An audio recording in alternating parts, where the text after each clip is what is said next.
बिस्मिल्लाहिर्रहमानिर्रहीम। अस्सलाम वालेकुम नाज़रीन, मैं हूं आपका मेज़बान रिज़वान अरशद और आप इस्लाम चैनल उर्दू के लंदन स्टूडियो से प्रोग्राम देख रहे हैं सेहत है ज़िंदगी। नाज़रीन, हमारा ये जो प्रोग्राम है इसका जो सेगमेंट होगा आज का वो है आस्क ए जीपी। और आपको इल्म है कि इस सेगमेंट के अंदर आप हमारे पास जो गेस्ट मेहमान होते हैं डॉक्टर साहब, उनसे अपनी सेहत के हवाले से किसी भी किस्म का क्वेश्चन कर सकते हैं और वो आपको आपके सवालों का जवाब देते हैं। और मेरे साथ हस्बे मामूल इस वक्त जो डॉक्टर साहब मौजूद हैं, जनाब डॉक्टर इमरान गौहर साहब, मैं उनको खुशामदीद कहता हूँ स्टूडियो में। और नाज़रीन, आपको पता है कि इस वक्त कोरोना वायरस की सूरत हाल जो है वो यकदम से मज़ीद बढ़ गई है। अगर आपको उस हवाले से बात करनी है तो उस हवाले से भी कर सकते हैं, और आप अपनी सेहत के हवाले से या रूटीन के जो क्वेश्चन है सेहत के मुतल्लिक़ा वो भी आप कर सकते हैं। आप हमारे जो टेलीविज़न की स्क्रीन्स हैं आप उनके ऊपर देख सकते हैं, जो मोबाइल नंबर है, जो टेलीफोन का नंबर है, वो आप वहाँ पर कॉल कीजिए और हम आपको आपके सवालों का आंसर करेंगे। तो प्रोग्राम में आगे बढ़ते हैं। डॉक्टर साहब, बहुत शुक्रिया आपका, आप हमारे प्रोग्राम में तशरीफ़ लाए। प्रोग्राम का आगाज़ हम करते हैं जो मौजूदा कोरोना वायरस की सूरत हाल है उस हवाले से आप हमारे नाज़रीन को बताइएगा, क्योंकि अभी जो प्राइम मिनिस्टर हैं बोरिस जॉनसन, उन्होंने भी ऐलान किया है कि 1 महीने के लिए वो इंग्लैंड के अंदर लॉकडाउन कर रहे हैं, ये थर्सडे से। तो थोड़ा सा हमारे नाज़रीन को बताएंगे इस वक्त कोरोना वायरस की क्या सूरत हाल है और क्या फ़िगर्स हैं हमारे पास इस वक्त आलमी तौर पर भी और हमारे यूके के हवाले से भी। Thank you. सबसे पहले तो ये कि जो सिचुएशन है वो एज़ प्रेडिक्टेड ही है, जैसे कि लोगों को शक था या हम लोग पहले से एक्सपेक्ट कर रहे थे। शायद आपको याद होगा हमने लास्ट प्रोग्राम में भी ये बात की थी। तो जो प्रोग्रेशन है कोविड की वो इसी तरह से बढ़ रही है, और ज़ाहिर है इस चीज़ का आंसर तो किसी के पास भी नहीं है कि इसको किस तरह फुल टाइम रोक लिया जा सके। लेकिन जो केसेस जो डायग्नोज हो रहे हैं वो they have gone significantly up. I think आज की रिपोर्ट थी कि 23,000 जस्ट आज आए हैं, और इसके अलावा जो रेट ऑफ डेथ्स भी हैं वो भी इंक्रीज़ हो रही हैं डे बाय डे। ज़ाहिर है लोगों को थोड़ा सा इल्म ज़्यादा है चीज़ों का हॉस्पिटल्स में, तो मैनेजमेंट थोड़ी बेहतर है पहले से। लेकिन जो सबसे एक अलार्मिंग बात है वो ये है कि विंटर आ रहा है, और विंटर में वैसे ही नज़ला ज़ुकाम बुखार वगैरह बहुत कॉमन होता है लोगों को, और साथ साथ अगर कोविड भी उरूज पे अपने आ जाएगा तो वो एक काफ़ी सीरियस इशू हो सकता है लोगों के लिए, स्पेशली वनरेबल पीपल जिनको कोई सिग्निफिकेंट हेल्थ कंडीशंस हैं या जो इम्यूनोसप्रेशन मेडिकेशंस पे हैं। तो इसलिए आई थिंक जो इसका जो सर्ज है उसको रोकना अशद ज़रूरी है। मेरे ख्याल में गवर्नमेंट भी इस वक्त डेस्परेट है थोड़ी सी, उनको भी समझ नहीं आ रहा कि किस तरह क्या किया जाए। तो I think lockdown is one of the major, but at the I think वो एक साइकिल को ब्रेक करना चाह रहे हैं, जो कि ये सर्च का जो साइकिल है जो सडनली, तो एक तरीक़ा इसका वाहिद यही हो सकता है कि आप लोगों को मेल जोल को रोकें। जब मेल जोल को रोकेंगे तो सर्च ज़ाहिर है इन्फेक्टिविटी जो है वो कम हो जाएगी। तो लॉकडाउन का एक हल यही है। जो सबसे बड़ा सवाल है वो है बच्चों से मुताल्लिक़ कि स्कूल्स तो अभी भी खुले हुए हैं, और how they gonna counter that, because अक्सर जो इन्फेक्शन इस वक्त जो देखा जा रहा है वो बच्चे कैरियर हैं और वो ट्रांसमिट कर रहे हैं दूसरों में। तो अभी देखिए क्या होता है, लेकिन ये है कि स्कूल्स को अभी उन्होंने खोल के रखा हुआ है, लेकिन मुझे लगता है कि अगर इसी तरह रेट्स बढ़ते रहे तो शायद स्कूल भी बंद हो जाएंगे। तो वॉच द स्पेस क्या होता है। ये एक्चुअली ज़ाहिर है इंग्लैंड के अंदर तो अभी ये थर्सडे को अनाउंस कर रहे हैं, लेकिन पहले से ही स्कॉटलैंड में, वेल्स में, नॉर्दर्न आयरलैंड में ये ऑलरेडी कर चुके हैं उस हवाले से। तो आप वैसे आप क्या समझते हैं कि इस वक्त जो लॉकडाउन कर रहे हैं, आपने खुद कहा कि स्कूल्स अभी ओपन हैं, यूनिवर्सिटीज़ सम हो जो है अडल्ट जो हैं वो ऑनलाइन एजुकेशन के ऊपर हैं, तो अगर इस लॉकडाउन को ये करते हैं, स्कूल्स ओपन हैं, बाकी शॉप्स वगैरह भी ज़ाहिर ओपन है, एसेंशियल जो नॉन एसेंशियल है वही बंद होंगी, तो क्या किस हद तक आप समझते हैं कि ये एक चीज़ है जो रोकने में मददगार साबित होगी? देखिए रोक तो नहीं सकते, लेकिन हाँ कमी ज़रूर आएगी। एक चीज़ जब फैल रही होती है इस तरह हर जगह, और ज़ाहिर है लोगों के थ्रू ही फैलती है, एक इंसान ही दूसरे को ट्रांसमिट करता है, तो जब ज़ाहिर है आप मेल जोल अपना ख़त्म कर देंगे तो कर देंगे। राइट। यानी आप कह रहे हैं कि जितना कम लोग एक दूसरे से मिलेंगे उससे थोड़ी कमी हो ऑफ जाएगी। कोर्स। डॉक्टर साहब, हम कोरोना वायरस के बाद हमारा जो टॉपिक होगा आज का, हम अपने नाजरीन को वैसे तो बता रहे हैं कि हम हाई ब्लड प्रेशर के ऊपर बात करेंगे, लास्ट प्रोग्राम में भी हम मुकम्मल नहीं कर सके थे, लेकिन नाजरीन मैं आपको बताता चलूँ कि आप उसके अलावा भी किसी भी क्वेश्चन के, जो भी आपके जहन में क्वेश्चन हो आप वो हम कर सकते हैं। तो डॉक्टर साहब इस वक्त हमारे साथ एक कॉलर मौजूद हैं टेलीफोन लाइन पर, हम उनकी कॉल लेते हैं। जी अस्सलाम वालेकुम।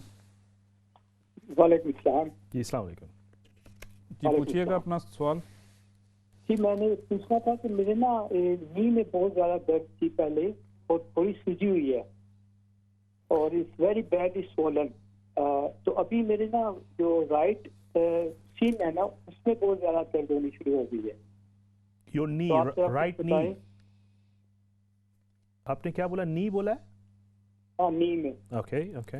आपकी एज क्या है? नी मैं आई एम 68। आपका नाम? मोहम्मद जमील। जमील साहब। अच्छा जमील साहब, ये जो पेन हो रही है नी में, ये कितना अरसा हो गया? ये तो कोई 1.5 मंथ हो गया है, बहुत ज़्यादा सूजा हुआ है ये। अच्छा। जो नी है। ओके जी। और आपने तो पहले कभी नहीं हुआ था? सॉरी, अभी जो है ना वो मुझे शीन जो है ना मेरी राइट शीन उसके अंदर बहुत ज्यादा तकलीफ हो रही। ठीक है, मैं आपसे कुछ सवाल करना चाहता हूँ। शिन में पेन है और नी में पेन है, आपको ये पहले कभी हुआ था या फर्स्ट टाइम हुआ है 1.5 महीने कभी पहले? नहीं, पहले जिंदगी में पहली दफा हुआ है। आप काम करते हैं? अभी मैंने इस मंथ रिटायरमेंट हुआ है। और क्या काम करते थे आप?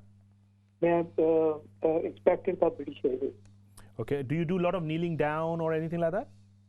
I used to do hell of a lot, but at this moment I'm getting so much pain in my left knee. जी जी। आपका वेट तो ओवरवेट तो नहीं है आप? नहीं, I used to be overweight, but now I'm only what you call 64 kilo. Okay, that's good. So मैं आपको quickly thank you Jameel साहब। डॉक्टर साहब आपको आंसर करते हैं आपके क्वेश्चन का। जी जी डॉक्टर साहब।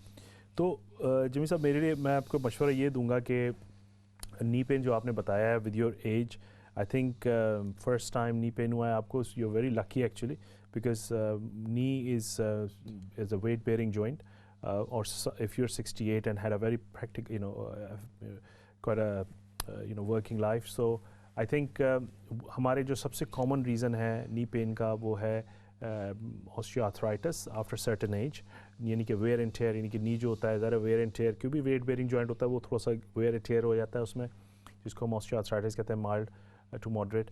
The point is what can we do about it, हम क्या कर सकते हैं इसके लिए? जो सबसे इंपॉर्टेंट चीज़ है वो लाइफस्टाइल मॉडिफिकेशन है। पहली बात तो ये कि जब अगर आपको दर्द हो रहा है तो उसके लिए सबसे पहले तो आराम करें आप, ये नहीं कि आप अपनी उन्हीं एक्टिविटीज़ को जारी रखें जो कि डेट्रीमेंटल हो सकती हैं और वही इन्फ्लेमेशन जो है वो लंबी रह सकती है। तो सबसे पहले तो जब भी आपको नी में पेन होता है या कुछ ऐसी चीज़ होती है तो रेस्ट करें। आइस पैक्स रख सकते हैं, टॉपिकल एंटी इन्फ्लेमेटरी जेल्स लगा सकते हैं, आप नी सपोर्ट ले सकते हैं। इसके अलावा आप और over the counter pain relief ले सकते हैं लाइक पैरासीटामोल या आइबुप्रोफेन वगैरह, अगर कॉन्ट्राइंडिकेटेड नहीं है आपको तो वो they can be quite effective as well. इसके साथ साथ फिजियोथेरेपी लॉन्ग रन में आपको बहुत मदद कर सकती है नी के पेन में। ज़ाहिर है पहली दफ़ा आपको हुआ है तो I am hoping that once you do the right things, as I said, ये थोड़ा बेहतर हो जाएगा। लेकिन अगर रिकरेंट पेन होना शुरू हो जाता है तो I would advise you to speak to your GP to get a referral for a physio as well. Physiotherapy भी आपको मदद कर सकती है काफ़ी ज़्यादा। ज़ाहिर है मैं आपकी जमील साहब की बात नहीं कर रहा, लेकिन अक्सर लोगों को अगर बहुत ज़्यादा बिगाड़ आ जाती है नी में या ऑस्टियोआर्थराइटिस यानी कि वेयर एंड टेयर बहुत ज़्यादा बढ़ जाती है तो नी रिप्लेसमेंट भी बहुत आगे जाके तमाम चीज़ें करने के बाद सालों बाद अगर फिर भी बेहतर नहीं होता तो एक नी रिप्लेसमेंट के भी एक ऑप्शन है, तो लेकिन वो बहुत बाद में होता है। लेकिन जमील साहब आपके लिए मेरे ख्याल में ये मेरा मशवरा होगा, थोड़ा सा करके देखें and let us know how it goes. Right doctor साहब, आपने इसमें ये एक अच्छी चीज़ ऐड कर दी कि बहुत सारे लोग हैं जिनको ये एक कॉमन प्रॉब्लम होती है, तो नाजरीन को मैं ये भी यहाँ कहना चाहूँगा कि कुछ सवालात ऐसे होते हैं जो दूसरे लोग भी ऐसे ही बात पूछना चाहते हैं, तो ये उनके लिए भी एक मैसेज था। हमारे साथ एक और कॉलर मौजूद है, हम उनसे भी बात करते हैं। जी अस्सलाम वालेकुम। जी अस्सलाम वालेकुम, नाम बताइएगा, age and question. Do I need to give my name? No, you don't have to. Okay. 2018, I had a stroke. So I was 60. And on the right side, there was a clot on the brain. जी जी। and my whole right side went, like my face turned and my legs, my arm, everything. I was 12 days, but what happened, I was 12 days in hospital in India. I arrived at the airport and bang, that's a stroke, right? But now I can walk properly. I've just got a little limp, and my face is all right. I can talk properly, but my right arm is not working. I can feel everything. You pinch me, I can feel the pain. I burn myself, I can feel everything. But I can't lift it. I can't get it to work. My fingers, my and nothing. There's nothing there that I can do. Is there anything that you can advise? Yeah, I'm going to ask you a few questions first. I mean, when you had a stroke, were you able to talk or not? I could, but I think they couldn't understand. But yeah, I think I can. 2 days, I was like mumbling. They were asking me what, and after that I was fine. So you're talking fine now. So there is a huge improvement actually. So that's very good. So I think the key thing is, yes, whatever happened is happened. I think a few advice, not just for you, for the other viewers as well, actually, that if you have a stroke, I mean, for example, high blood pressure and stuff is very common cause, or family history can as well. So make sure your cholesterol, your blood pressure is well controlled after stroke, very important, and take your all medication preventative as well, number one. Number two, physiotherapy and other therapies for your speech and your body. Carry on doing it, and I can assure you that you will get better with that. So for example, आपने जैसे बोला कि मेरी speech खराब हो गई थी, and now your speech is much better. So I'm sure that your limb movement will improve. Be consistent, keep working hard, and I can assure you, you will get all those things better as well. So don't get disheartened. Keep on doing the physios and all the therapies suggested to you. I know a lot of my patients who had stroke in young age, and it can take months and years for things to come back. Don't forget, everybody is different, but that's the challenge, but you need to carry on. Thank you doctor साहब. अभी दो और collar हैं, हम उनसे भी बात करेंगे. जी अस्सलाम वालेकुम. जी अस्सलाम वालेकुम. जी वालेकुम सलाम. जी अस्सलाम वालेकुम. जी वालेकुम सलाम. नाम बताएं, एज एंड क्वेश्चन. जी मेरा नाम मोहम्मद सलीम है. जी सलीम साहब. जी आप मुझे पहले भी पहचानते हैं. जी जी सलीम. तो मैंने बहुत पता करना था, मेरे डेट आ गई है. जी जी. असेसमेंट उन्होंने करनी है मेरे, वो जो मुझे शुरू में पहले भी इंडोस्कोपी हुई है. जी जी. तो लिहाजा आप सेकंड जो है ना, उन्होंने फिर चेक करना है, और पोलियो जो है उसके बारे में, पॉलिप्स का पॉलिप जो याद आता. हाँ हाँ हाँ. तो वो उसके बारे में मैंने पूछना था. वो मेरी डेट है प्राइवेट हॉस्पिटल में 16 तारीख को. जी जी. तो उसके बारे में पूछना था कि पॉलिक होती क्या है, क्या चीज है, और उसका क्या होगा. वो मैं आपको इन नटशेल में बिल्कुल बता देता हूँ Salim sahab. Don't worry. Okay जी. Thank you Salim sahab. जी अस्सलाम वालेकुम. हेलो जी अस्सलाम वालेकुम. जी वालेकुम सलाम रहमतुल्लाह. आप बता कनेक्ट हो गया है? जी जी जी जी सुन रहे हैं. आप वो मेरे पेट में हर वक्त मेरा पेट फुल अप रहता है. तकरीबन मेरी उम्र है 70 ईयर ओल्ड हूँ, तो हर वक्त थोड़ी खुराक खाऊं तभी मेरा पेट इतना फुल हो जाता है, बहुत ज्यादा. उसके बाद फिर वो थोड़ा सांस में तकलीफ हो जाती है. तो इसके मतलब कुछ बताएं क्या वजह है. आपका नाम क्या है? सॉरी. अब्दुल हफीज. हफीज साहब. हफीज साहब, फ्यू क्वेश्चंस फर्स्ट. कितने दिन से आपको ये प्रॉब्लम? मुझे तो तकरीबन 10 साल हो गए हैं. डॉक्टरों को भी बताया तो उन्होंने पहले वो कहते हैं वो कुछ अंदर कुछ जरासीम ऐसे हैं जो खा जाते हैं, ये वो गोलियां वगैरह दी, लेकिन उसके बाद भी कुछ आराम नहीं आया. एंडोस्कोपी नहीं हुई है आपकी? कैमरा चेक हुआ है? नहीं कैमरा नहीं हुआ है. अच्छा ठीक है. थोड़ी खुराक खाता हूँ ना तो तभी बहुत फुल हो जाता है पेट, बहुत ज्यादा. तो जब वो एक्स कभी कभी गोलियों को खाती है ना, वो लेता हूँ तो फिर थोड़ा आराम आ जाता है, लेकिन थोड़ी खुराक के बावजूद भी इतना पेट हो जाता है फुल के बहुत ज्यादा, फिर वो सांस में थोड़ी तकलीफ हो जाती है. आपकी एज के साथ हफीज साहब मैं आपको कुछ सजेशन दूंगा, और उसको ज़रूर प्लीज़ फॉलो कीजिएगा अपने जीपी के साथ. ठीक है? अच्छा जी हाँ, मैं बताता हूँ आपको. थैंक यू हफीज़ साहब. अभी डॉक्टर साहब आपको बताते हैं. डॉक्टर साहब सलीम साहब और हफीज़ साहब दोनों का जो है ना जी आंसर करना है आपको. जी हाँ. तो सबसे पहले सलीम साहब हमारे रेगुलर कॉलर हैं, और पॉलिप उनका डायग्नोज हुआ है, जो कि एक तरह की बिनाइन लीजन होती है, लाइक अ ग्रोथ, जो कि कहीं भी हो सकती है, नाक में भी हो सकती है, पेट में भी हो सकती है. तो पॉलिप को क्या करते हैं कि उसको सिर्फ सिंपल ऑपरेशन करके उसको रिमूव कर दिया जाता है। पॉलिप का जो एक अंदेशा होता है जिसलिए इसको रिमूव किया जाता है वो ये है कि खुदा न खास्ता कहीं ये कैंसर में बदल ना जाए, ठीक है। तो इसलिए पेट में जो कोलोनोस्कोपी के दौरान जो पॉलिप पाया जाता है उसके लिए ज़रूरी है कि आप उसको ऑपरेशन करके निकाल दें और शायद वो आपको ऑब्ज़र्व भी करें। तो फ़िक्र की कोई बात नहीं है एक तरह से कि ये शुक्र है कि कैंसरस नहीं है, कुछ नहीं है, तो उसकी ऑपरेशन होता है, उसको निकाल लेना ही बेहतर होता है, क्योंकि आप खामखा के लिए क्यों रिस्क लेंगे ज़िंदगी में। और तो इससे बेहतर है कि पॉलिप को निकाल दिया जाए। Most of the time they keep an I on you, और वो आपको फिर देखते रहेंगे, क्योंकि पॉलिप बाज़ दफ़ा दोबारा भी आ जाता है। और पॉलिप नाक में भी हो सकता है, किसी जगह भी एक एक्स्ट्रा लाइक ए फ्लैश, एक गोश्त का लोथड़ा आप कह लें, वो बन जाता है आपकी आंतों में, ठीक है। तो एक ये होगी बात। हफीज़ साहब ने बात की कि उनको फुलनेस होती है for last 10 years and he 70 years old। Hafeez साहब ने एक टेस्ट का बताया जिसको हम H. pylori टेस्ट बोलते हैं, जिसमें कि स्टमक में बग वगैरह होता है, उसके लिए एरेडिकेशन थेरेपी होती है। लेकिन हफीज़ साहब को क्योंकि ये 10 साल से मसला है और he is 70 years old, I would strongly recommend him to go for a camera check. अपने GP से बात करें और प्लीज़ अपना कैमरा चेक ज़रूर करवा लें ताकि कंफर्म हो जाए कि आखिर मसला है क्या, ठीक है, और उसको उसी तरह लिया जाए। ज़्यादातर जो कॉमन कॉजेज़ होते हैं वो गैस्ट्राइटिस वगैरह के होते हैं, या थोड़ा बड़ा अल्सर होता है, या हियाटिस हर्निया का होता है, और उसके लिए लॉन्ग टर्म कुछ मेडिकेशंस होती हैं, या लाइफस्टाइल मॉडिफिकेशंस होती हैं, या वेट रिडक्शंस होती हैं। लेकिन उनकी एज के लिहाज से मैं उनको बहुत स्ट्रांगली रिकमेंड करूंगा कि अपने GP से बोलें कि उनको एंडोस्कोपी के लिए भेजें, ताकि कैमरा डाल के आखिर पता तो चले कि ये मसला इतना लंबा है क्या। तो कंफर्म कोई ऐसा रेड फ्लैग उन्होंने तो नहीं बताया मुझे, लेकिन कम से कम कंफर्मेशन होना ज़रूरी है by the camera check. I think क्योंकि ये इनको काफ़ी साल भी हो गए, 10 साल से ये प्रॉब्लम है। हमारे साथ एक और कॉलर मौजूद है, हम उनसे बात करते हैं। जी अस्सलाम वालेकुम। अस्सलाम वालेकुम। जी जी वालेकुम सलाम। जी मैं लंदन से बात कर रही हूँ साइमा। मुझे अपनी बेटी के मुतालिक पूछना था। Sir last week nephrotic syndrome diagnose हुआ है जी जी, और वो 60 mg प्रेडनिसोन पे है। मुझे ये पूछना था कि ऑब्वियसली अभी तो हाफ टर्म चल रहे थे यहाँ लंदन में, एंड नेक्स्ट अभी मंडे ट्यूसडे से स्कूल रिज्यूम करना है, बट जो मैं इस स्टीरॉयड के बारे में पढ़ रही थी कि इससे इम्यून जो है वो इम्यूनिटी जो है वो सप्रेस हो जाती है।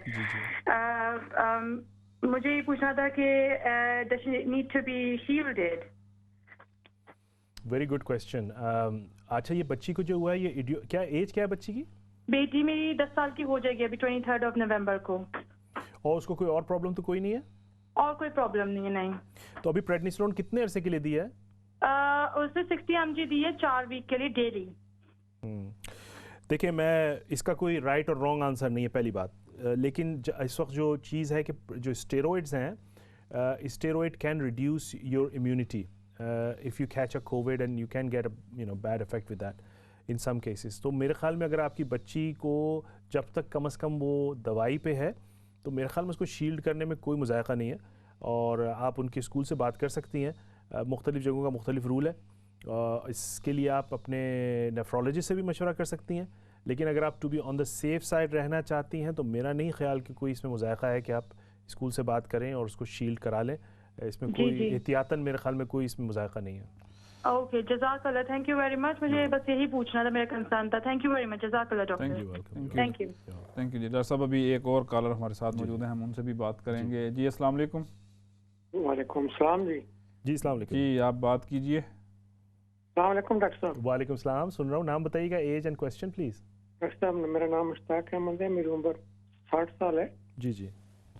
मेरा ऑपरेशन हुआ कोई 4 हफ्ते हुए, बाईपास। जी जी। लेकिन उसके बावजूद मुझे चलने फिरने से बड़ी दिक्कत होती है, मैं चल नहीं सकता। क्या वजह उसकी? आपको चलने में क्या दिक्कत हो रही है? सांस फूल रहा है, सीने में दर्द हो रहा है, या पाँव में दर्द? किस तरह की तकलीफ है? फिर सांस रुक जाती है। सांस फूल रहा है। अच्छा, ये बात आपने अपने कंसल्टेंट को बताई जिसने ऑपरेशन किया? जी जी। वो क्या कहते हैं? कहते हैं आपका बड़ा बाईपास हुआ, 4 वाल पड़े, इसलिए ये होता है थोड़ा बहुत। ठीक है, आप एक्सरसाइज कर रहे हैं जो उन्होंने बताई है? जी, बस थोड़ा बहुत चलता हूँ और एक्सरसाइज तो ऐसे नहीं। उन्होंने सांस की तो एक्सरसाइज बताते हैं ना करने के लिए, ताकि आप थोड़ा सा वॉक शॉक कर रहे हैं कि नहीं कर रहे हैं, क्या है? वॉक करता हूँ थोड़ी बहुत। ठीक है मुझे आपको और कोई तकलीफ तो नहीं है? जी नहीं। लंग्स और सिगरेट तो नहीं पीते अब? जी, सिगरेट पहले पीते थे, अब नहीं पीते। ठीक है। ठीक है मैं बताता हूँ मुशाह साहब। मुश्ताक साहब को आंसर करने से पहले हम एक और कॉलर को ले लेते हैं। जी अस्सलाम वालेकुम। मुझे ये पूछना है कि मेरा प्रॉब्लम है यूरिन का, कि मैं फुल यूरिन पास कर लेती हूँ, उसके बाद फिर मुझे ब्लडर में यूरिन आ जाता है और मुझे पेन होती है। यहाँ के डॉक्टर्स ने सारे टेस्ट करवा लिए हैं पर उन्हें नहीं समझ लग रहा, और जब मैं यूरिन थोड़ी देर के लिए रोकती हूँ तो जहाँ कूल्हे की हड्डी, हमारे जैसे पाकिस्तान में कहते हैं ना कूल्हे की हड्डी, जी वहाँ वेन्स में मुझे पेन होती है। मैं थोड़ी देर के लिए यूरिन रोकती हूँ ना तो उस जगह पे कूल्हे की हड्डी के पास है वेन्स, और मैं जब चलती हूँ उसी में पेन होती है, तो मुझे ऐसा लगता है रब हो रहा है वहाँ से। जी तो काइंडली मुझे नेम बता दें कि कूल्हे की हड्डी को हम क्या कहते हैं, कि क्या प्रॉब्लम है, यहाँ डॉक्टर को नहीं समझ लग रही। आपने, सॉरी आपका नाम क्या है? मेरा नाम आसिया है। आसिया, और एज क्या है ऐसे आपकी? मेरी एज 36। ये आपको कब से प्रॉब्लम हो? प्रेगनेंसी के बाद तो नहीं हुआ था? ये मुझे यूरिन का प्रॉब्लम प्रेगनेंसी के बाद हुआ था, थर्ड बेबी के बाद। जी आपने कौन सा, आपको एनेस्थीसिया एपिड्यूरल वगैरह तो नहीं लगा था? एपिड्यूरल लगा था जी, और वो रॉन्ग लगा है, उसी वजह से हुआ आपको ये। अच्छा आसिया, मैं बताता हूँ आपको, है ठीक है ना, ये मैं बताता हूँ। सबसे पहले मैं आसिया की सवाल का जवाब दूँ। आसिया इज़ क्वाइट यंग, और इनको ये प्रॉब्लम इन्होंने यूरिन का जो बताया, ये बड़ा अनयूजुअल है इस एज में, और अक्सर unfortunately after epidural during pregnancy ये मसला अक्सर ख़वातीन को हो जाता है। इसके तरीक़ा यही है कि अक्सर व बेशतर ये वक्त के साथ साथ ना बेहतर हो जाता है, क्योंकि ये एनेस्थीसिया जो कमर के अंदर लगता है वो नर्व्स को थोड़ा सा डैमेज कर देता है या इन्फ्लेम कर देता है, और ये उसकी वजह से उसके रिपरकशंस की सूरत में होता है। मेक श्योर करें कि रेगुलर वॉइडिंग करें, और ब्लैडर की एक्सरसाइजेज आती हैं कुछ, वो ज़रूर करती रहें। इसके अलावा मेक श्योर करें कि जब पेशाब आ रहा है तो कर लें, क्योंकि इन्फेक्शंस वगैरह से बचा जा सके। जो आपने पेन का बताया वो मैंने इसीलिए आपसे पूछा था कि आपको इंजेक्शन कैसा लगा, कि वो जो आप पेन बता रही हैं ना बैक में, और वो actually related to, I think after your epidural injection है, जिसकी वजह से नर्व आपकी इन्फ्लेम हो गई है। ये कुछ लोगों को अनफॉर्चुनेटली हो जाता है आफ्टर प्रेगनेंसी और एपिड्यूरल इंजेक्शन के बाद। तो लेकिन होपफुली विथ टाइम आप अपनी थोड़ी बैक एक्सरसाइजेस करें, वेट को रिड्यूस रखें, पानी पिएं ज़्यादा, वॉइडिंग करें, पेशाब रेगुलर करती रहिए, मेक श्योर इन्फेक्शन ना हो। ये वक्त के साथ ज़्यादातर लोगों का बेहतर हो जाता है, but it can take years, you know, right. So that's one thing. अच्छा, मुश्ताक साहब थे हमारे, उन्होंने बताया उनका बाईपास हुआ है। मुश्ताक साहब एक्स स्मोकर हैं, जिन्होंने ज़ाहिर है ही 60 ईयर्स ओल्ड, अच्छा बड़ा ऑपरेशन हुआ है मुश्ताक साहब आपका, आपने जैसे बताया। तो मुश्ताक साहब 2-3 बातें मैं बताऊंगा। एक तो आपने पूरी ज़िंदगी स्मोकिंग की है, उसकी वजह से आपके लंग्स अफेक्ट होते हैं और हार्ट भी अफेक्ट होता है, तो डेफिनेटली आपका lung is not going to be 100%, so that's one thing. दूसरी चीज़ ये होती है कि बाईपास के बाद भी लोग अक्सर शॉर्टनेस ऑफ ब्रेथ फील करते हैं, जिसके लिए कुछ एक्सरसाइजेज भी बताई जाती हैं, तो वो ज़रूर करते रहें। तीसरी फैक्टर ये होता है कि थोड़ी सी एंग्जाइटी भी होती है लोगों को, कि चेस्ट पेन फील होना या शॉर्टनेस ऑफ ब्रेथ फील होना आफ्टर दी ऑपरेशन, ये काफ़ी कॉमन इशू है। मैं उसके लिए उनको ये बोलूँगा कि रोज़ाना थोड़ा बहुत वॉक करें। अपनी वॉकिंग टाइम अगर वो 10-15 मिनट करते हैं तो उसको हर हफ्ते या हर 2-4-5 दिन में 5-5 मिनट बढ़ाएं। लंबी सांस की एक्सरसाइजेस करें, अपने वेट को रिड्यूस रखें, और ये थोड़ा सा एंग्जाइटी से निकलने की कोशिश करें मुख्तलिफ मेथड से, जो कि आपको आगे चल के आराम देगा। अक्सर बाईपास के बाद या हार्ट के ऑपरेशन के बाद लोगों को फैंटम चेस्ट पेन का होना या फिर सांस में थोड़ा बहुत तकलीफ होना होता है, लेकिन ये वक्त के साथ जाता है। अगर आपके कंसल्टेंट ने देख लिया है, everything is fine, then I think जो मेजर मैंने बताए हैं वो कीजिए, और इससे इंशाल्लाह आपको बेहतरी होगी। शुक्रिया डॉक्टर साहब। नाज़रीन, डॉक्टर साहब आपको जो हमारे कॉलर हैं उनके सवालात के जवाब दे रहे थे। आप जो टीवी स्क्रीन के ऊपर नंबर्स देख रहे हैं, आप हमें वहाँ पर फ़ोन कर अपना कोई भी क्वेश्चन जो है ना वो पूछ सकते हैं, और क्वेश्चन ज़रूरी नहीं है कि आपका जो मौजूदा टॉपिक होता है हमारे प्रोग्राम का उसी से मुतल्लक हो। आप कोई भी क्वेश्चन कर सकते हैं जनरल, क्योंकि हमारा ये जो सेगमेंट है ये है आस्क ए जीपी। अभी हम जा रहे हैं एक छोटे से ब्रेक पर, और ब्रेक के बाद आपसे दोबारा मुलाकात होती है। हमारे साथ रहिएगा।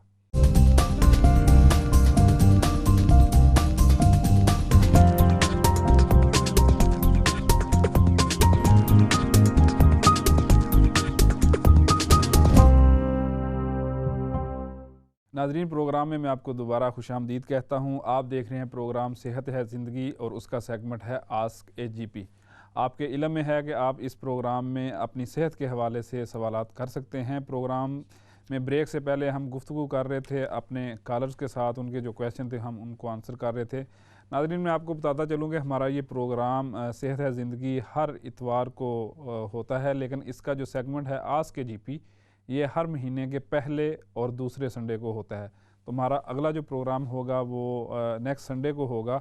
अगर कोई क्वेश्चन आप इस हफ़्ते में नहीं पूछ सके तो आप अगले हफ़्ते में वो सवाल हमसे कर सकते हैं। डॉक्टर साहब, ब्रेक पर जाने से पहले हमें वक्त नहीं मिल सका कि हम टॉपिक को डिस्कस कर सकें, क्योंकि लास्ट प्रोग्राम में भी हम ब्लड प्रेशर के हवाले से बात कर रहे थे। तो क्या आप हमारे नाज़रीन को बताएंगे कि ये जो ब्लड प्रेशर है ये हाई या लो जो होता है इसकी कितनी अक़साम हैं और क्यों इसको हाई ब्लड प्रेशर को हाई कहा जाता है और लो को लो कहा जाता है? जैसे कि नाम है इसका हाई ब्लड प्रेशर, शरियानों में खून अगर तेज़ी से दौड़ रहा हो तो उसको हाई ब्लड प्रेशर कहा जाता है, और अगर स्लो दौड़ रहा है तो उसको लो ब्लड प्रेशर कहा जाता है। तो in a nutshell that's what happen.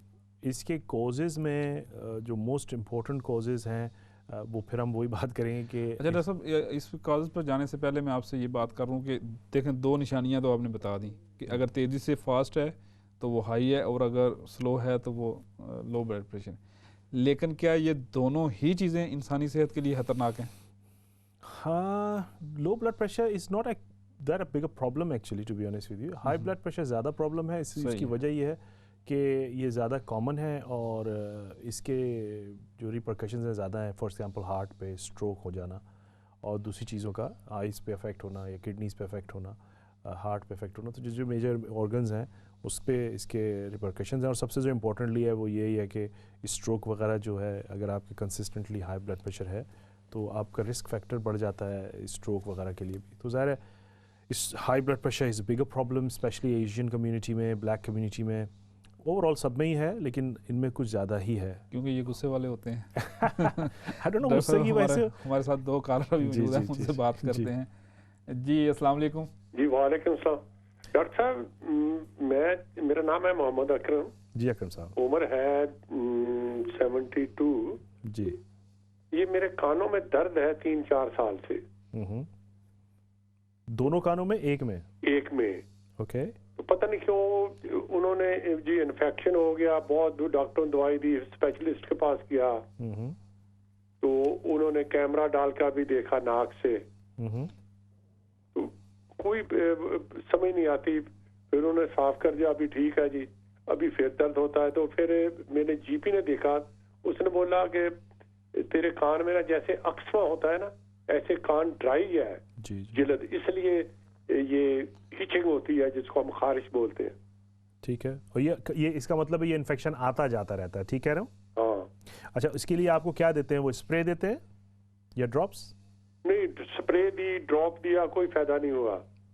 Antibiotic amoxicillin दिए, कोई फायदा नहीं हुआ। अच्छा, तो जब आप गए थे स्पेशलिस्ट के पास, उसने क्या डायग्नोसिस बनाया? उसने देखकर उसने बोला कि इन्फेक्शन है थोड़ा सा, लेकिन तेरा कान जो है ना ये जल्दी इसमें ना वो हम क्या बोलते हैं, वैक्स है। वैक्स भी है। वो अच्छा। आ जाता है। मैंने कहा भी मैं तो इसको, मुझे एक डॉक्टर ने बताया था, तो मैंने जब बात करता हूँ फिर भी कान में के अंदर वो टिश्यू डालकर ताकि अंदर ना पानी ना जाए। ठीक है। उसने मुझे बोला था जितनी आप कान को ड्राई रखेगा वो ही आपके फायदे में है। मैंने दो आपकी पॉसिबिलिटीज हो सकती है, मैं बात करूंगा अकरम साहब आपके इस टॉपिक पे, ठीक है ना जी? जी हाँ जी डॉक्टर साहब, हमारे दूसरे कॉलर जो 3 कॉलर हैं ऑल टुगेदर, तो हम उन सब की कॉल ले लेते हैं, फिर आप उनको आंसर कर दीजिएगा। जी अस्सलाम वालेकुम। अस्सलाम वालेकुम। तो ये मैंने फिर कॉल कर रही हूँ मुझे डॉक्टर साहब को बताना था कि 2018 में ना मुझे ब्लड आया था यूरिन में। यानी कि जैसे यूरिन आता है ना, यूरिन नहीं आया, इतना ब्लड था कि कमोड फुल भर गया था। हॉस्पिटल लेके गए मुझे एम्बुलेंस वाले, ब्लड रुक ही नहीं रहा था।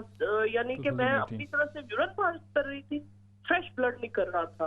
फिर उन्होंने मेरे कैंसर के टेस्ट किए, तो फिर उसके बाद रुक गया मुझे। फिर ये होना शुरू हो गया कि अब 1.5 साल मुझे मुसलसल, पहले 1 ईयर तो मुसलसल आता है मुझे ब्लड यूरिन में लाइट था और साथ टेम्परेचर हो जाता था। इन्फेक्शन की वजह से? नहीं, इन्फेक्शन भी नहीं निकलती। यहाँ पे सब उन्होंने टेस्ट किए हैं मेरे। तो आपका कैमरा चेक हुआ है? सिस्टोस्कोपी हुई है आपकी, जो कैमरा डालते हैं? हाँ जी, वो मेरा 3-4 टाइम हो चुका है। उसने क्या बताया, उसमें क्या आया? फर्स्ट टाइम तो उन्होंने कहा था कि ऐसे हल्का सा कुछ नजर आ रहा है, और बाद में उन्होंने कहा कि कुछ भी नहीं है। तो फिर ब्लड कहाँ से आ रहा था? ब्लड की अभी तक नहीं समझ आई, और मुझे ब्लड अभी भी आता है, यानी कि मंथ में 2, 3, 4 टाइम आता है। तो वो बेसिकली अभी आप उन्होंने आपको डिस्चार्ज कर दिया?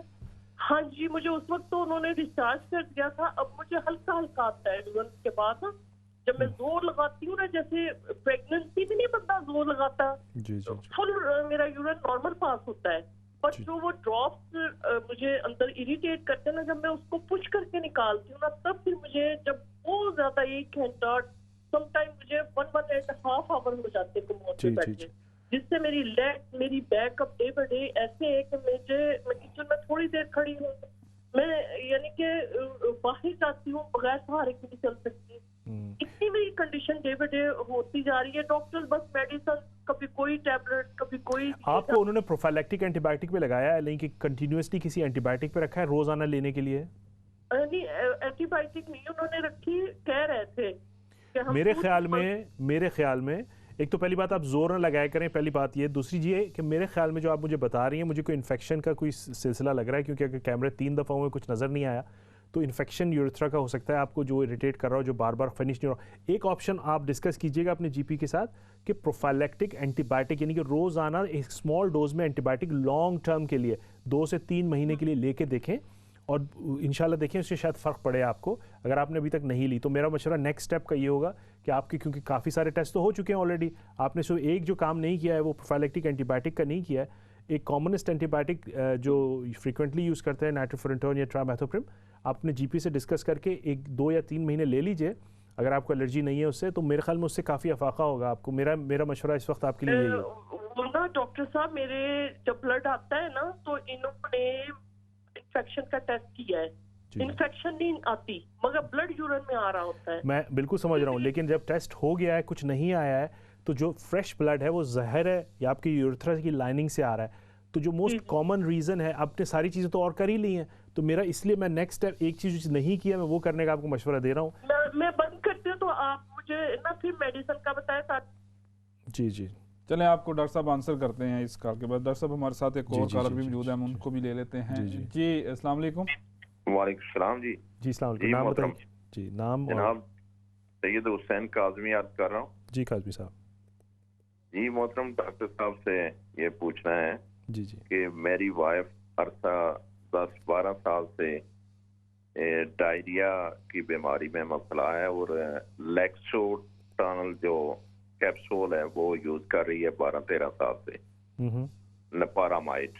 तो दूसरा, अभी सर ये मेरा ख्याल है कोई 6 महीने हो गए हैं, स्किन खराब हो गई है, एक्जिमा है, और जो भी डॉक्टर साहब, जीपी साहब जो देते हैं ना क्रीम, वो कोई नहीं, उससे फायदा नहीं हो रहा। यानी एक जगह अगर लगाती है ना, दूसरी जगह वो छाले नमा से निकल आते हैं, फैल जाते हैं, और ब्लड जो खून जो है ना वो निकलना शुरू हो जाता है, कट शुरू हो जाते हैं।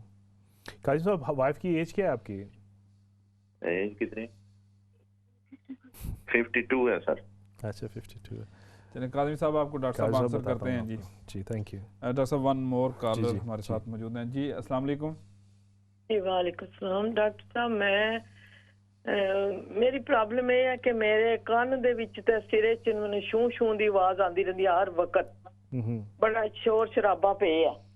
ते दूसरा है कि मेरा नेक भी सूज जांदा है, ते एक डॉक्टर तो कुछ नहीं करते, ओदा यानी कि स्ट्रेस है, ये वो, बस वैसे तो स्ट्रेस है तो नहीं, कोई तकलीफ है, रात ਨੂੰ ਸੋ ਵੀ ਨਹੀਂ ਸਕਦੀ, ਉਹਦੀ ਆਵਾਜ਼ ਕਿਹੜੇ ਕੰਨਾਂ ਦੇ ਵਿੱਚ ਨਾ ਵੱਜਦੀ ਰਹਿੰਦੀ, ਸ਼ੂ ਸ਼ੂ ਜਿਸ ਤਰ੍ਹਾਂ ਕੋਈ चीज। एज? आपकी एज क्या है? जी मेरी 62। 62 है। अभी रिजवान ने पूछा आपसे, आपको वाकई तो कोई स्ट्रेस नहीं है? स्ट्रेस तो ऐ ही कुछ है न, घरेलू मामले मसले न, लेकिन है कि सिर ਨੂੰ ਕੀ हो गया है। टिनिटस जो आप बता रही है ना, कानों में शुई शुई होना, अगर कान आपका चेक हो गया है, हियरिंग अपनी चेक हो गई है और दोनों नॉर्मल है, तो टिनिटस ये जो शुई शुई आप आवाज बता रही है, नहीं वो कह रहे हैं कि तेरी जी सुनने वाली आवाज जो सुननी है थोड़ी नीचे आ गई है। तो अगर कान में आवाज़ का मसला है तो आपको हेयरिंग एड लगेगी, वो उससे बेहतर हो जाएगा। अगर फ़र्ज़ कीजिए सब चीज़ नॉर्मल आई है तो stress is one of the most common cause of ये जो आप सीटियाँ बजना या टिनिटस से आप बोल रही हैं, इसका सबसे कॉमन कॉज स्ट्रेस है। अगर आपको उन्होंने बोला है कि कान की पर्दा मतलब क्या hearing is not good, then आपको तो चाहिए फ़ौरन हेयरिंग एड लगवाएं। और ये तो बहुत अच्छा है, आप हेयरिंग एड लगाएंगी आहिस्ता आहिस्ता बेहतर हो जाएगा, लेकिन फ़ौरन सही नहीं होता, इट टेक्स टाइम। ठीक है, ठीक है ना जी, okay, thank you sir, thank you जी। डॉक्टर साहब हमारे साथ आपके पास मेरे ख्याल 3-4 जो है कॉलर जो हैं वो मौजूद हैं, आंसर कर दीजिए। अब जो खातून का मैं बता दूं पहले जिन्होंने दवाई का पूछा था, जो मोस्ट कॉमनेस्ट एंटीबायोटिक है वो है नाइट्रोफुरेंटोइन and trimethoprim. So you speak to your GP and decide whatever the most important thing doctor साहब कि आप हमारे जो शो है, हम नादरीन को मैं ये बताता चलूँ कि हम यहाँ पर ये एक एजुकेशनल किस्म का शो है। हम आपको डॉक्टर साहब जो है वो एडवाइस करते हैं, तो आप बराए मेहरबानी पहले अपने GP के साथ उस बात को ज़रूर कंसल्ट कीजिए और फिर आप जो है ना उस पर अमल कीजिए। तो जी डॉक्टर साहब, तो वो हो गया, बता दिया। इसके अलावा अकरम साहब थे, उन्होंने कान का मसला बताया था।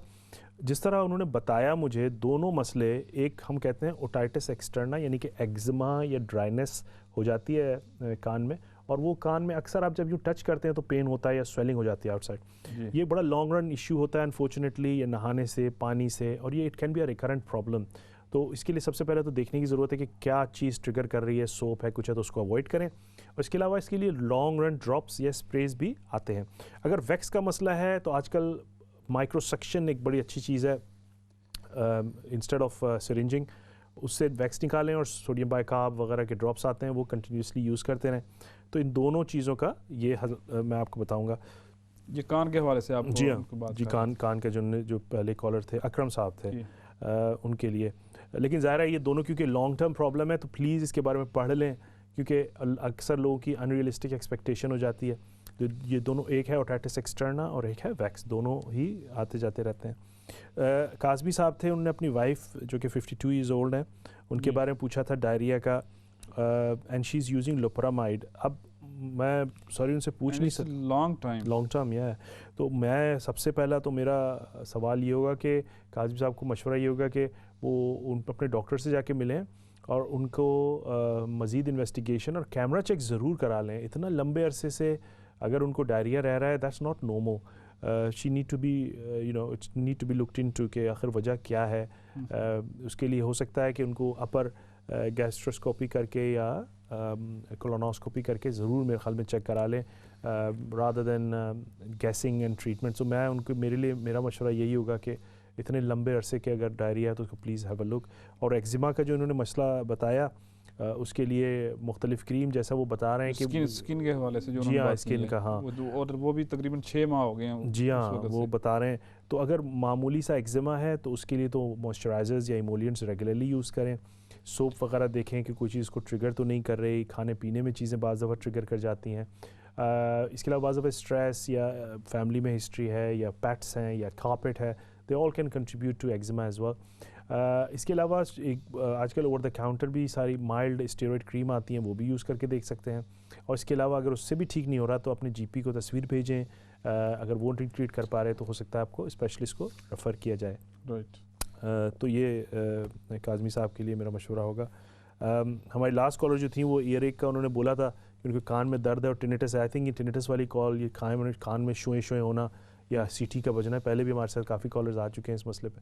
तो इसके लिए मैं यही बात बताऊंगा कि सबसे पहले तो कान में चीज़ें कोई ना डालें। अच्छा ये चीज़, ये सवाल जो है वो डॉक्टर साहब इससे मिलता जुलता क्वेश्चन जो है ना वो करते हैं, ये जो एयरबड्स जो है लोग इस्तेमाल करते हैं, बहुत ज़्यादा कॉमन इस्तेमाल करते हैं, इस हवाले से भी आप इसको रिलेट करेंगे? बिल्कुल, मैं भी इसी टॉपिक पे ये बताने वाला था, जो अकरम साहब का सवाल था और जो लास्ट हमारे क्वेश्चन था।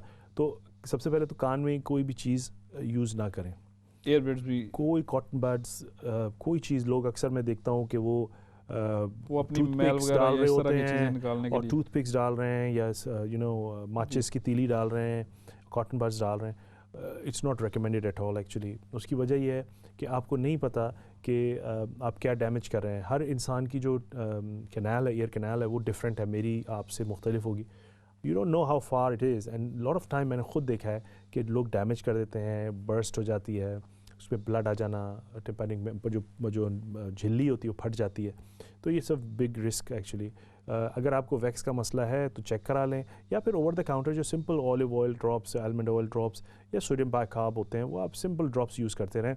और अगर वैक्स ज़्यादा है तो डॉक्टर से मशवरा करके उसको निकलवा लें रादर देन ख़ुद कोशिश करें, क्योंकि it's quite risky actually.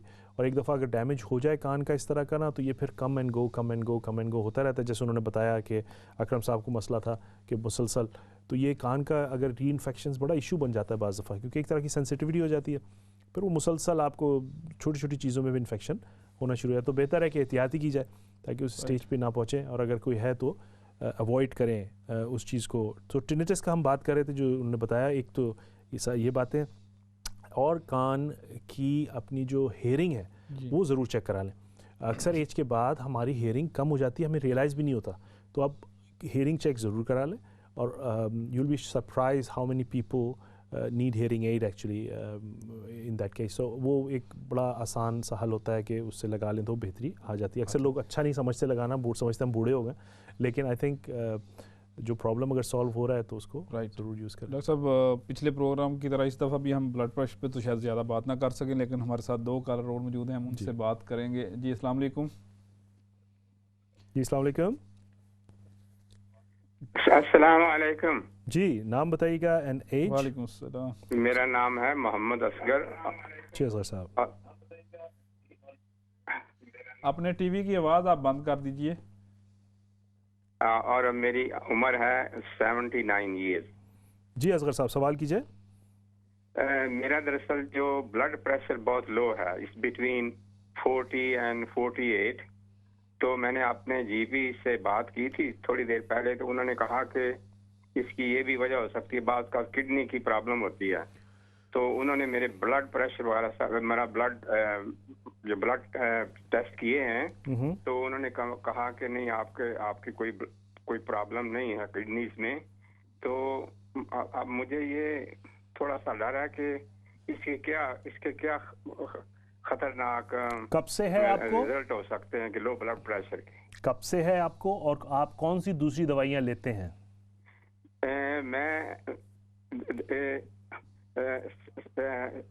Statin ले रहा हूँ, स्टैटिन 10 मिलीग्राम काफ़ी सालों से। और इसके अलावा मैं लैंसोप्रोज लेता हूँ गैस की वजह से। मुझे गर्ड की प्रॉब्लम है।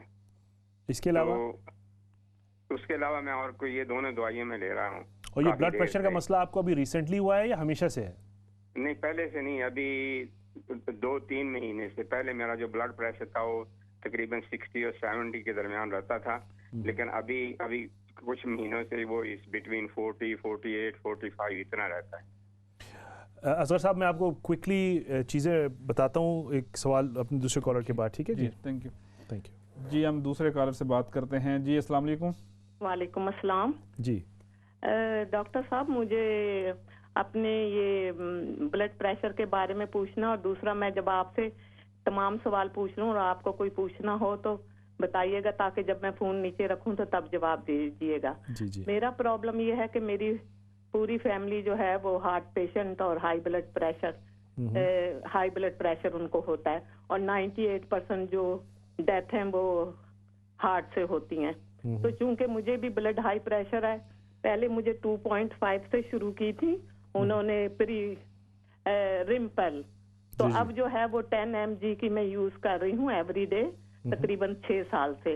लेकिन उससे क्या होता है कि ये गोलियां यूज करने पर भी मेरा ब्लड प्रेशर 202, 3, 4 और 5 पर रहता है, जिसकी वजह से मैं 3-4 बार हॉस्पिटल गई। तो अब हॉस्पिटल वालों ने मुझे दी हैं प्रोचिलर पैराजेन, जी वो दी है मुझे। अब उससे क्या होता है, मैं ये भी यूज कर रही हूँ 5 mg की और 10 mg की जो है रिमीपरल। तो उससे क्या हो रहा है, अब ये गोलियां यूज करने से अब मेरी बॉडी तो हॉट नहीं रहती पहले की तरह, लेकिन प्रॉब्लम ये है कि मेरा जो लेफ्ट बाजू है वो ऑलरेडी फ्रोज है। तो मेरा हाथ और पाँव लेफ्ट जो हैं वो सो जाते हैं और नीडल सी फील होती है, और मुझे अब कपकपी फील होती है और ठंड सी फील होती है। जी मैं आपसे सवाल करूं अब? जी हाँ जरूर। आपका नाम बता दें, एज बताएंगी? जी, मेरा नाम आबदा बहादुर है और मेरी एज 25 दिसंबर को 59 की हो जाऊंगी मैं। 59 ईयर्स ओल्ड। ओके, ठीक है आबदा, मैं आप और तो कोई तकलीफ नहीं है आपको, डायबिटीज़ वगैरह?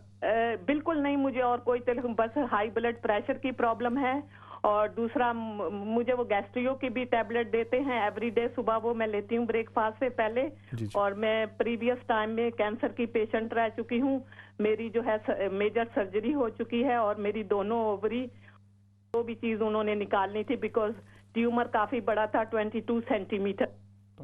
ठीक है, मैं आपको बताता हूँ। बहुत शुक्रिया, thank you very much. Doctor साहब हमारे पास सिर्फ 2 मिनट हैं और बहुत क्विकली आपको करना होगा। असगर साहब थे जिन्होंने बताया कि उनका ब्लड प्रेशर लो रह रहा है, he 79 years old and he is on statins and lansoprazole और सिर्फ 2-3 महीनों से इनको ये तकलीफ़ हुई है। तो चंद कॉजेज़ हो सकते हैं। एक तो सबसे पहले मेडिकेशंस को ज़रूर देख लें और अपने डॉक्टर से डिस्कस कर लें कि ये मेडिकेशंस की वजह से तो नहीं है।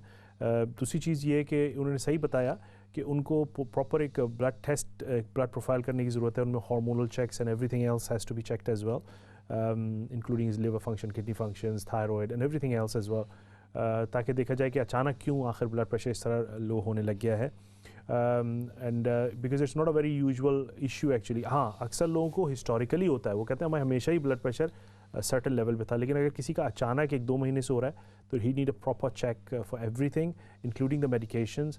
सो I think he need a thorough blood test for a lot of hormones and everything else as well. And then last हमारे कॉलर थी, सॉरी मैं आपको क्विकली बताऊंगा कि ब्लड प्रेशर आपने बताया हाई है और फैमिली में जो आप टैबलेट्स ले रही हैं वो बहुत अच्छा कर रही हैं। मसला ये है कि ब्लड प्रेशर की डिफरेंट प्रोटोकॉल है, 4-5 टैबलेट्स हैं और हर टैबलेट हर एक इंसान को सूट नहीं करती है अनफॉर्चुनेटली। तो आपने जो दवाई ले रही हैं आपने डॉक्टर से बात करके दूसरी दवाई लें। मुझे लग रहा है आप जो साइड इफेक्ट बातें बता रही हैं हो सकता है you have a side effect of medication as well, क्योंकि आप रेमेप्रिल की जैसे कि बहुत ज़्यादा हाई डोज पे हैं। तो लेकिन 5-6 और मेडिकेशंस हैं, उसको अपने डॉक्टर से रिव्यू करें और घर पे भी आप ब्लड प्रेशर मॉनिटर कर सकती हैं, उसको लो कर सकती हैं, सॉल्ट कम खाएं, वज़न कम करें, एक्सरसाइजेस करें और बाकी बात मैं आपको नेक्स्ट प्रोग्राम पे बताऊंगा। डॉक्टर साहब बहुत शुक्रिया आपका, हमारे पास वक्त बहुत कम था, इस वजह से आंसर उनको आई होप के मिल गया होगा। नाज़रीन, आपने प्रोग्राम देखा, हमें फ़ीडबैक इसका लाजमी दीजिएगा और अपनी सेहत का बहुत ज़्यादा ख्याल रखें क्योंकि सेहत है तो ज़िंदगी है। अगले प्रोग्राम तक के लिए अपने मेज़बान रिजवान अर्शद को इजाज़त दीजिए। अल्लाह निगहबान, मिलते हैं आपको अगले हफ्ते।